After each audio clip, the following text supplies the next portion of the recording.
Hey everybody, welcome back to CouchBlab podcast. I'm your host Tiffany Segron, and these are my two co-hosts. I'm Hope. I'm Ben. Let's talk about cartoons. Yes, indeed. Let's. And today we're going to be talking about one of the oldest surviving animated films in history. This is The Adventures of Prince Achmed by Miss Lotte Reiniger.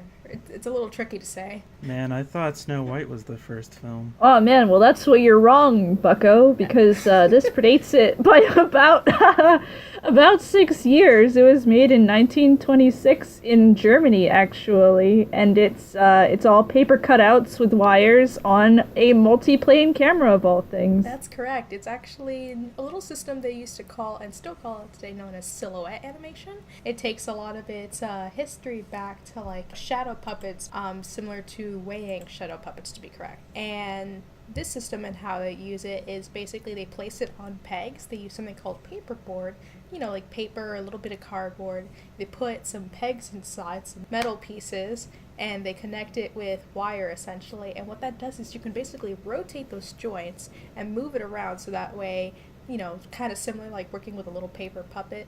You move it around, and then they capture it frame by frame like traditional animation. And this isn't just these aren't just puppets that you can recreate by doing shadow hands on the wall or anything. Each of these puppets has really detailed tiny pieces that look absolutely intricate against the plain background. And a lot of time and effort went into each of them to make sure that they moved well, and all the transformation animation went over really nicely, and it just looks very beautiful even though it was produced 90 years ago. Absolutely.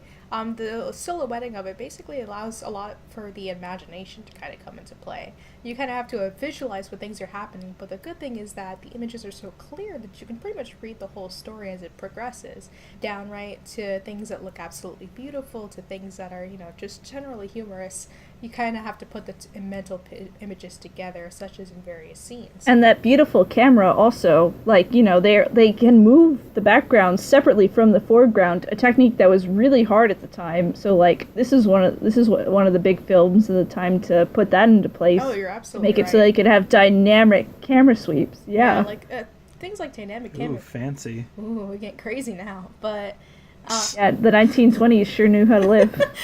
Yeah, basically one of the major things from it is it was extremely hard to do in films such as Bambi, for example, where they had to kind of take the painted layouts, for example, the opening shot where they pan through the forest. They had to take it and then rotate it in order to get the layouts to move individually through space. And this one kind of uses a very similar system, a little bit more dated, but pretty much almost as good, using those paper cutouts in order to achieve that sort of look. And an extra point of it too is that it combines it with a lot of classical music. The entire thing is scored by Wolfgang Zeller, and it's not just a simple music track laid over things as they're happening either. It's scored to the moment, so when things are tense, the bells and the strings will come in, and then when things are more lighthearted or going out of control, different instruments will be used. Absolutely. I think it works really well, especially considering the fact that back in those days they didn't really have a way to record audio to film yet. There were a couple ways that were still in experimentation,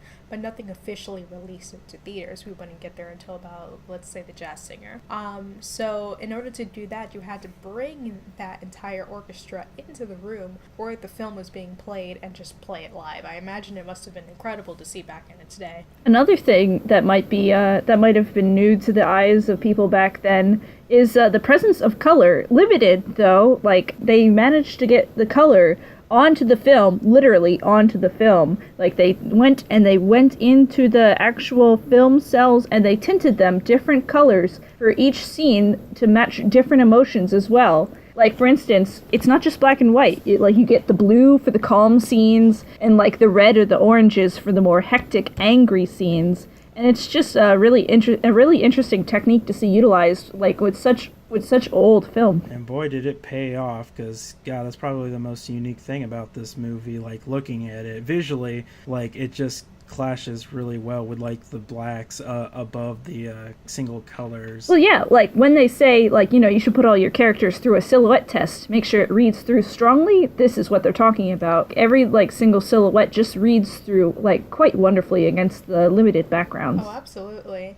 A big thing with it too is that they use it for a lot of specific moments. Like a lot of the scenes that are blue are usually calmer moments or during the day, or like they'll use green or like red for dramatic moments. Even the title cards kind of in this wash of yellow, and it looks really, really nice considering the fact that somebody had to go in and take that film strip and tint the emulsion with just regular dye to get those colors. I imagine it must have taken them hours and hours upon time, but it's definitely worth it when you see the final result. Yeah, it's quite amazing that a film such as this managed to survive for this long so that we could see it today. Kiriano Cristani is actually the first person in record to make animated film. He also made it using a similar method, such as basically the silhouettes, where he kind of taped those pieces together, wired them up, and animated them individually. The only problem with them, though, is they're considered lost nowadays. But on record, they were lost in a fire, so they're considered nowadays lost films. All we have is some concept stuff and some, individual pictures, but we don't have the actual footage of the film, so we can't go back to it and say that that's the first animated film. So the oldest surviving animated film would be this one, Achmed. And another thing too is that even though basically it was in development and it was able to last the time, there was actually a good chance that it never would have seen the light of day. She almost entirely lost everything during World War II. She was an escapee from the Nazi Party. Copies that were in Berlin at the time were lost in the Battle of Berlin, from what I can remember. But copies that were outside of Berlin managed to survive, and that's why we have the film today. They restored it in '98, of course, and they recreated all the nice color tinting to go along with it too. So now we have, now we can listen to it and look at it in a much higher quality. Yeah, and I think the restoration pays off really well. I mean, either way, the silhouetting in which they design is pretty much, it holds up on its own. I do wish that more people knew it was, the actual first animated film, though, because, Disney, with all their high publicity, kind of stole its thunder a bit. Yeah, I mean... Well, that's Disney. They kind of take everything and make their own.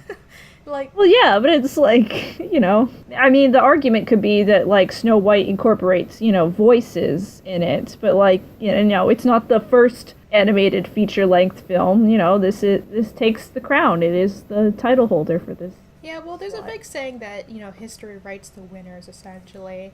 And in the case of Disney, the one that's more remembered is a lot of the Disney films. They were much more heavily marketed. They reached kind of a widespread American market where animation was, at its birthplace in time. And during a time period, a lot of foreign filmmaking in general didn't really quite reach the U.S. as well as we know it today. Yeah, I definitely don't think that its status as a German film, however nicely it looked, really helped its cause in the States or other parts of Europe during the wars. Yeah, considering the fact that it kind of just came out at kind of an awkward time given with World War II, it wouldn't have been able to kind of see the light of day within the United States. In fact, we really didn't get access until much, much later. But I think that, the historical value of it, it has a really long legacy going down.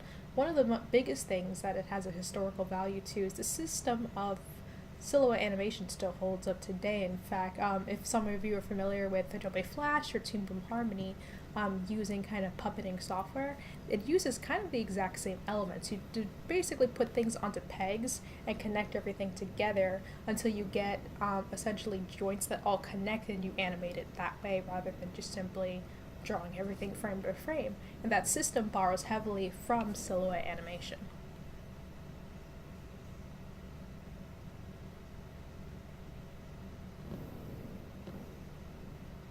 Hello? Oh. Okay, but aside from its historical value, let's definitely get into a little bit of its plot. If you're familiar with the original story from 1001 Nights, it doesn't change much from aside a couple of different differences. It's about the same story of Prince Achmed kind of taking on this African sorcerer who basically gets him, transported far away from home. He goes to a lot of different lands while he's trying to make his journey back and make it back in time to save his sister and, restore the kingdom from the clutches of the African sorcerer. Along the way, he meets a lot of faces, and he also falls in love during the time. He meets the miraculous Patti Banu, as well as a little well-known face, you might have heard of him, Aladdin. Oh boy, let me tell you something about this Aladdin chapter. It is probably the slowest bit in this whole damn movie. I swear to God. Like, you could literally pause the movie there, put in your DVD copy of the Disney movie Aladdin, watch that, come back to it, skip over this chapter, and then continue on from there for as how relevant this entire part of the movie is. Like, it kind of takes a backseat. As soon as, like, it gets kind of to the part where we are introduced to Aladdin, it actually pauses it altogether to tell us the backstory of Aladdin. Which, granted, I believe during 1920s they wouldn't have been as familiar with Aladdin, but nowadays it's kind of just seems like filler in hindsight, considering now we gotta go through the entire story of Aladdin, which everybody at this point knows, and then we would just somehow get back to Prince Achmed, so it's kind of just shoving that right in the middle. Okay, well, I feel like that's about everything for the main details in which we need to cover. I guess my final thoughts on the film would be, like, it definitely is a milestone in cinematography as well as animation. A lot of the different detailing and, you know, basically the fact that even though this came out well into 1926, it still holds up really, really nicely just alone on the silhouetting and kind of the magic of the design. Everything kind of looks like, you know, it's all been hand done and sewn and just kind of beautifully crafted together, in my opinion. I think that it still resonates really well with a lot of audiences, and it's definitely a treat to see if you haven't seen it already. I would say basically, if you haven't seen this, it's something along those movies like either Metropolis or The Cabinet of Dr. Caligari. If you're into those type of really old silent films, you'd probably get a real kick out of watching it. And if you did like this, Lottie Reiniger kept making films long after Prince Achmed, even transitioning over into color fully.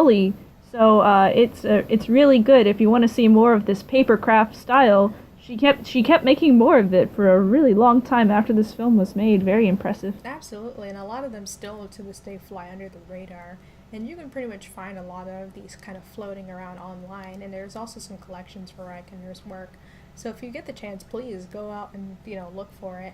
And if you're looking for this film in specific, it is on DVD and on Blu-ray. Both are available on Amazon at the current moment, which are the restored 98 version if you're interested in taking a look at that.